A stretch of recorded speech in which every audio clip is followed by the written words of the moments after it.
Welcome to Two Chit Chat Chicks. I'm Leia, a Canadian gal who calls Beijing home, but is presently sheltering in a 900 square foot condo in Madison, Wisconsin, with their main man and two loud teenage daughters from whom there is no escaping. And I'm Edie, a middle school reading specialist, blogger, and greeting card artist. I live in the Midwest with two teens, a tween, and an overweight cat. Like always, we'll be sharing chit-chat tips and tricks. This week we have movement and beauty. We will gather around the campfire to chat about burning topics. How to host a grandma party. And of course, we'll have our chit-chat challenge of the week. In our chit-chat tips and tricks segment, we share things that make our lives just a little bit happier or better. What do you have for us this week, Edie? Well, Leia, in May when I started wearing my sleeveless dresses and tank tops, I noticed my upper arms needed some extra love. They were getting a Batwing vibe. Can you relate? Yeah. Yeah, you actually told me about the lazy dancer on YouTube. Well, sadly, not because I've actually done any of her exercises, but because my in-shape sister, Nicole, recommended her to me. Oh, well, thank you, Nicole. After my jog, I do a quick arm workout with the lazy dancer. She has workouts where you can sit down and work your arms, and workouts where you stand up and involve both your arms and legs. Oh. I've been doing the videos for a couple of weeks and my arms are definitely more toned on top, but I'm sad to say they seem even more wobbly on the bottom. No. But since I am seeing improvement on top, I'm going to continue waving my arms around with the lazy dancer. And maybe I'll even do my exercises while we record. Oh, please stop. I am not jumping onto the lazy dance train because, as I told you in the last episode, I'm a flowy Stevie Nicks kind of dresser, and I like to buy long-sleeved tunics from thrift stores, like I'm wearing right now. Right now. Okay, so no need to tone those bingo wings just yet. What are bingo wings? Oh, you know when you dab when you're playing bingo in church basements, and your arms flap a bit? Bingo As wing. you're dabbing madly? Yeah, that's it. Anyway, if I can cover them up, I will, though I do aspire to get onto the lazy dancer train. Choo-choo. One of these days. Okay. I am starting to see the wisdom behind your flowy sleeves. Less lazy dancer and more iced vanilla lattes. Right? Yes. Okay, well, I actually had another tip prepared that I had to retract after some experimentation this week, and that was lipstick in place of rouge. You know, no one says rouge anymore, but I'm just going to pretend you're in the vein of the grandma party. Okay. Pot of rouge. Pot of rouge. No, lipstick in place of blush. Blush. Okay. So my thought was, why pay twice? When I brought this up, however, there was a violent reaction from both Edie and my daughter Charlotte. And so they did a test to prove me wrong. Let's listen in. So we're going to try our long-lasting lipstick. No, it's As- a long-lasting Super Stay Matte Ink. It's Okay. something you recommended on. Yes, Yeah. yes. So we are going to try this as a blush because I am convinced that you do not need blush if you've got lipstick. Just use your lipstick as blush. So we are going to give this a go right now. A little dot on Edie's right cheek. Little dot. Not up by her nose. What are you doing? Oh, that's an interesting. But could you put my blush a little higher on my cheekbones, please? You're actually going to, but Charlotte, that lipstick doesn't erase. So if you put it on your brush, it'll never leave your brush. Don't use your brush. Leave my cheeks. Who cares about your Oh, brush? maybe I put too much. I put way too much on. Oh my god. Uh-oh. Edie's a clown. Oh, it looks like you have a rash. Yeah. Well, get the makeup wipes. Okay, BRB. I'm just not even going to look until it's Don't done. Okay. Do I hear a campfire? Do I hear a campfire tune? Fires burning, fires burning. Draw nearer, in the glowing. Come sing and be merry. It's time for Campfire Chat. Today we are going to throw a 3-part grandma party. Well, you came up with this idea, Edie, so tell us what it's about. Both of my wonderful grandmothers have passed, but that doesn't mean they are forgotten. So, before COVID quarantine happened, I came up with the idea of hosting a grandma party. I would invite some girlfriends over and ask them to bring their grandma's favorite food to share with the group. They would also bring an item that reminds them of their grandma and a video clip of their grandma's favorite movie or TV show. Love it. Since COVID prohibits me from having a group over, we thought that we would just host the grandma party on the podcast. Yay! Well, I cannot think of a finer thing to do during this time than to have a party that honors our grandmas and gives us something to celebrate. Today, for me, it is all about my Grandma Edie. Leah, this may surprise you, but we were known as the two Edies. Oh. Which of your grandmas do we get to partay with today? We will be partying with my Grandma Rempel today. I grew up on the same street that she lived on, in a little yellow house with my grandpa next to the homestead they moved into when they emigrated from the Ukraine via Germany. I spent many blissful days of my childhood in that house with my beloved Oma and Opa Rempel. So many Sundays we were there feasting with my cousins and aunts and uncles, and so much food. Pierogies, or vareniki as it was called in Low German, borscht, zweiback, and platz, which is a German Mennonite kind of bready cake with plums and streusel on top. Right? Grandma approved food. Yeah. Well, I spent a lot of time in the evening playing games with my Grandma Edie. We played Scrabble, Rummikub, and Beat Your Neighbor. Ooh. Mid-evening, Grandma would set out snacks. A favorite was Mountain Dew and cheese balls. It has been a long time since I ate or drank anything fluorescent green and orange. But what the heck? We're going to have some snacks, Leia. Let's do it. Here we go Okay. with our cheese ball. Hear that crackle? I've got the bowl ready. Yes, and she would not just serve it out of the bag. Oh, those are orange. Put them in a beautiful bowl. She'd put them in a bowl. Okay. And then Got you 'em. can get your Mountain Dew and your mug. Okay. You always served it in a mug? She did? Yes, she poured it into her Bob White Red Wing mug. Are we really drinking out of the same mugs that your Yes, grandma would Yes. use? We Wow, are. this is really Mountain an honor. Dew. Okay. Look at that color. Oh, wow. Okay, fun fact. I have never tasted Mountain Dew. This will be a first for me. All right. Well, take Okay. a sip. Okay, I'm scared. You should be. It smells, oh, I don't know. Smells a little It smells toxic. fun. It smells like a gas station. Like, I'm getting petrol or something.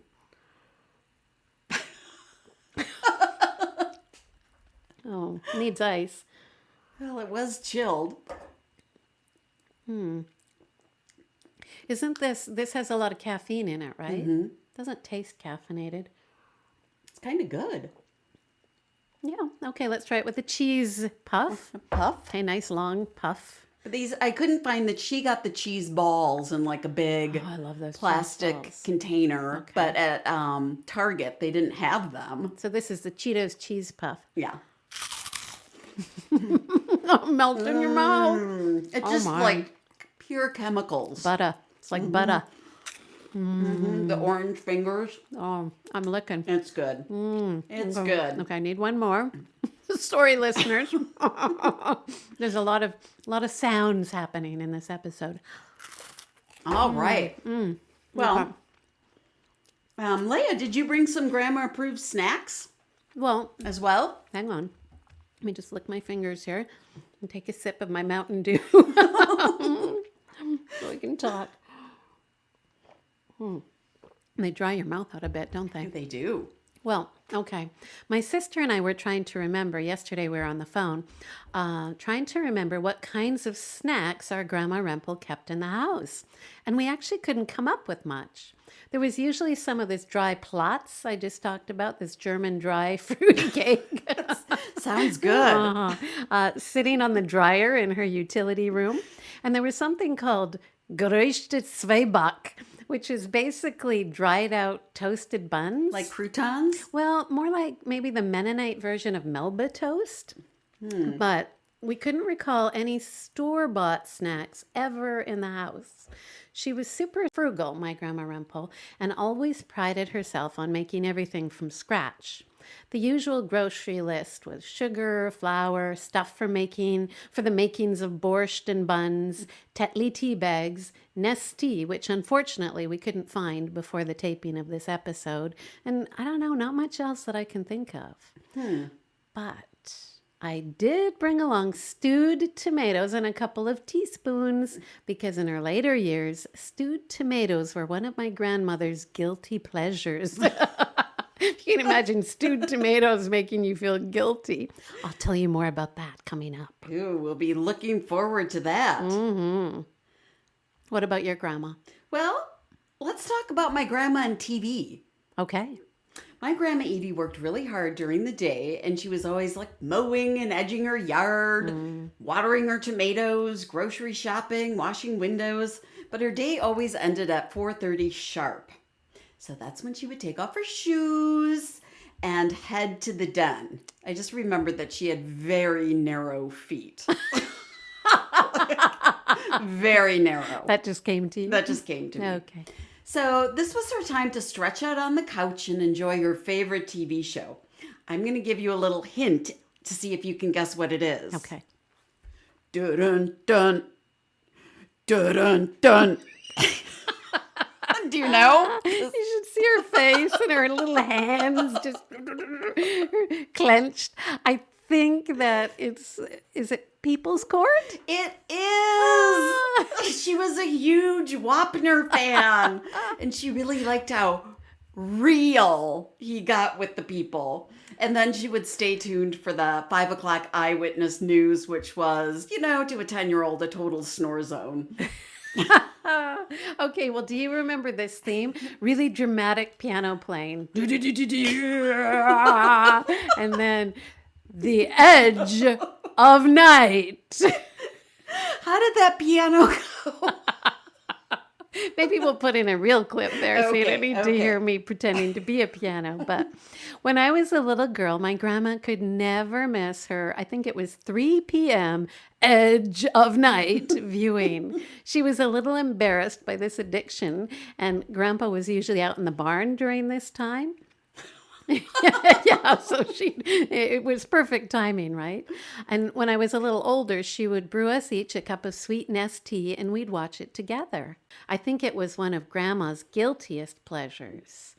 Until What? well, here's where we're going to crack open those stewed tomatoes I was telling you about earlier.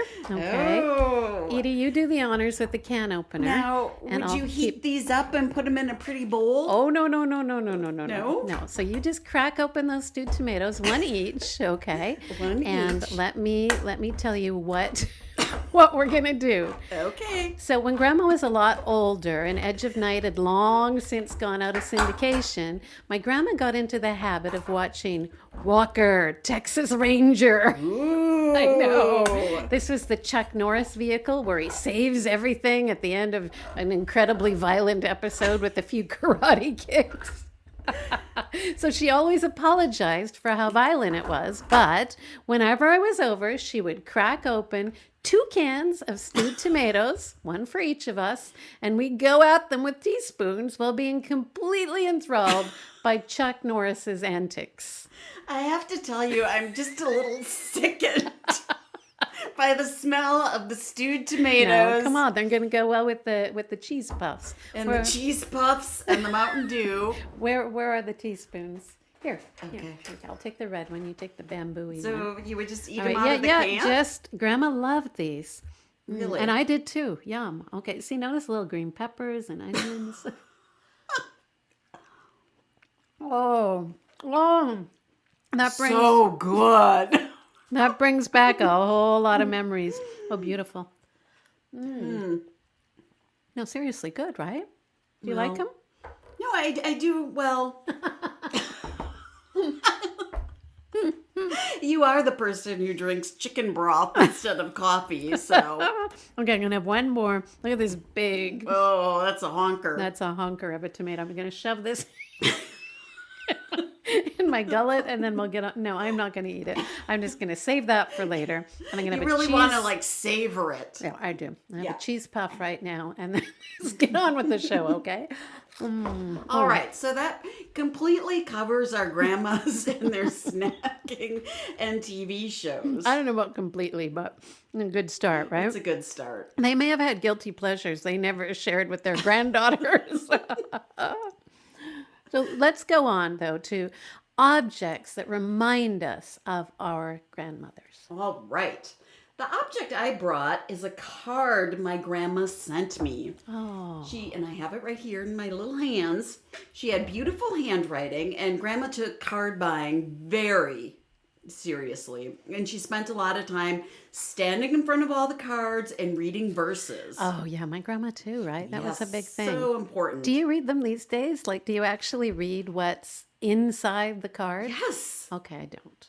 Well, then cards from you won't have as much meaning. No, as no, no, cards no, from no, me. no. I read what the person has written. Of course, I love that. But the sentiment, the odd little poem, which I'm suspecting you'll read in a moment, those were never too meaningful to me. Oh no, I take them very seriously. Okay, like your grandma. So Like go my ahead grandma. then.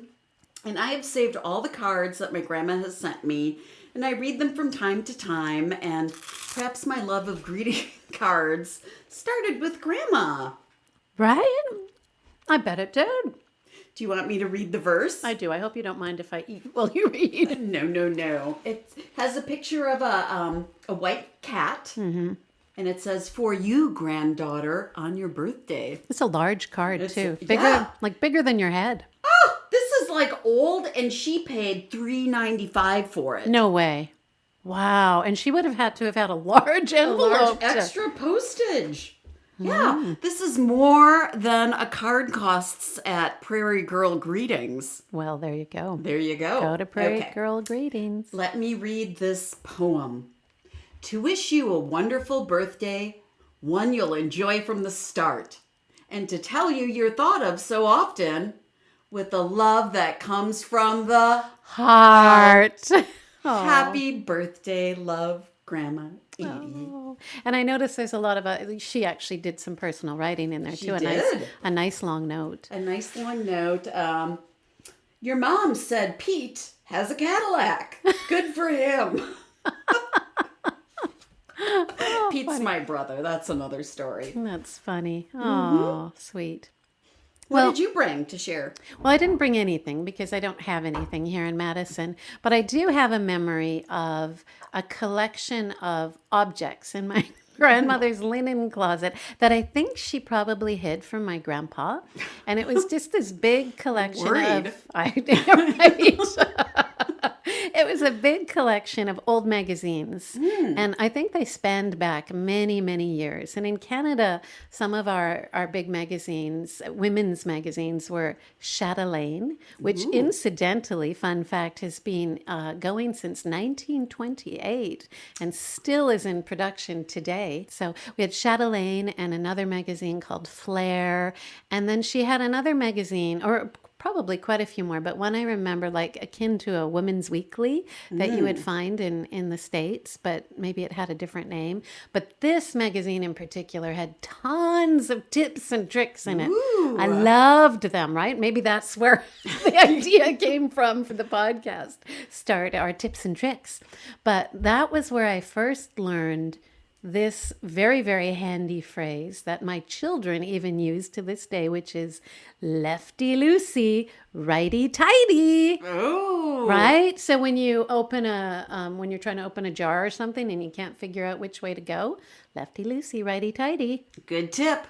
I know. And the other thing was I got inspired from one of her magazines to make little tidbits with cubes of cheese and sausage chunks on toothpicks. Oh my goodness. Right. So when I would go over there on sick days and sit on the puffy bed in the guest bedroom and read these magazines, and my grandma would serve me her hot nesty and these really dry peppermint cookies she made, and I would just pour over these magazines. And to this day, I am a huge lover of magazines. And maybe it's because of those times with my grandma's magazines from the linen closet. And what about more substantial food?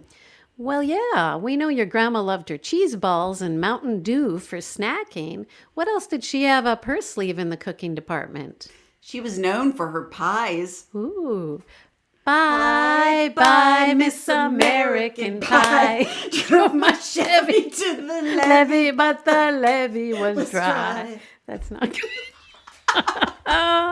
Okay, let's carry on here. In fact, she baked me a sour cream and raisin pie every year for my birthday because I don't really like cake. But sour cream and raisins? Yes, it was delicious. Okay. She always complained that the crust wasn't quite right. Mostly, she said the crust was too tough. Pies are hard. Well, They're tricky. I don't really know a good pie crust from a bad pie crust, and often I just won't eat it because that's a lot of calories, and it's not that good. Yeah. But anyway, another thing about Grandma Edie and her pies is that we would eat pie for breakfast. That is the best. And you know what that reminds me of? Farmer Boy, Almanzo, and his tucking family. into pie. Those breakfasts, they had the equivalent of a Weston buffet, Sunday buffet. I could not believe the descriptions of breakfasts in Farmer Boy blow me away, but there were always pies For breakfast? for breakfast. Yeah. Well, for me, it had to be the borscht. Most people know about beet borscht, which is the most ubiquitous of the borschts, but it's not the one I grew up with in my Mennonite background. We had something called grüne borscht or Sommerborscht, and it was made not with beets, but with beet roots or Swiss chard, and instead of the actual beets. And my grandma made it with barley, potatoes, farmer sausage, and at the end she would add buttermilk and loads of dill. So good. And it was beloved by all of her children and grandchildren. She would make these big vats of it and store it in mason jars for the lucky grandchildren to take home after a visit. And let me tell you, it was fresh and zingy, and then you would enrich it with chopped hard-boiled eggs as you're eating it. You would just slice them in there. So good. And it was just full of green stuff. My kids have actually taken to calling it weed soup. And you can see it very much a peasant soup, right? Made out of what was available at the time in the Ukraine. But for us, it became the stuff of legend, a meal of the highest class. What was probably a meal made out of frugality and perhaps even desperation became really a family favorite. Well, I am so excited to try weed soup, Leah. Well, I think it will pair well with this sour cream raisin pie. It's time for the Chit Chat Challenge.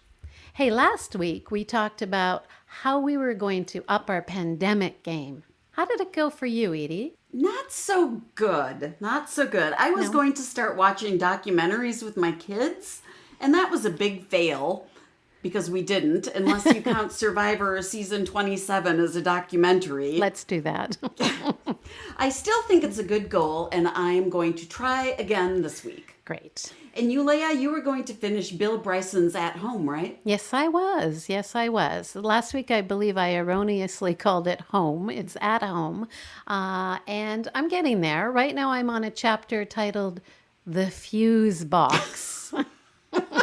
That sounds gripping. Well, it's more interesting than it seems. Well, it's time for this week's challenge. Okay, here it is. Make something your grandma would have made and share it. Also, share a recipe and a photo on the coop. Maybe we could go back to those early days of the pandemic when we were baking things and leaving them on people's porches and driving away. I love it. Let's do it. I am definitely going to make a sour cream and raisin pie. Okay. Though I'm not sure about the homemade crust because then I would need to buy a rolling pin and store it. You know. Yeah. I haven't been able to locate Grandma's actual recipe, but I found one from A Taste of Home that I'm going to use. That's on the internet? That is on the internet. Okay.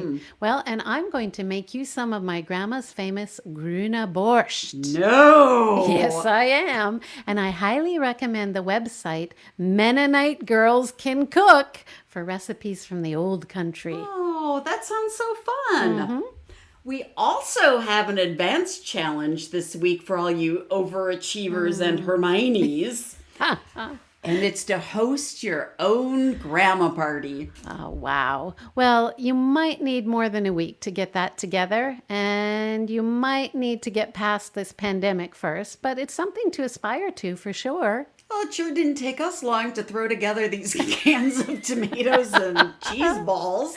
Can't wait for this episode to be over so we can devour them all. Also, there will be another grandma party closer to Christmas, and we'll highlight our other grandmas and their recipes. Yes. So, that's it for episode 4 of the Two Chit Chat Chicks. You can reach us personally at twochitchatchicks@gmail.com. And also check out our blogs. Mine is littlebranchhouseontheprairie.blogspot.com. I hope you'll be talking about Almanzo's breakfast soon. Ooh, yum, yum. Okay. And mine is newstarteveryday.blogspot.com. So watch for us every Tuesday. Remember, if you like the podcast, please share the link with your chit chat chicks and roosters. We appreciate your support and helping to get the word out there. Yes. And we would love it if you could review and write us a comment on iTunes. Yes, please. Well, that's it for the week. Join us next week when we unveil the next Chit Chat Chicks challenge because it is big. Ooh, it is. Okay, thanks to our producer, Charlotte, and to the many chicks and roosters who have been crowing at the Facebook coop. Bye-bye. See you next Tuesday.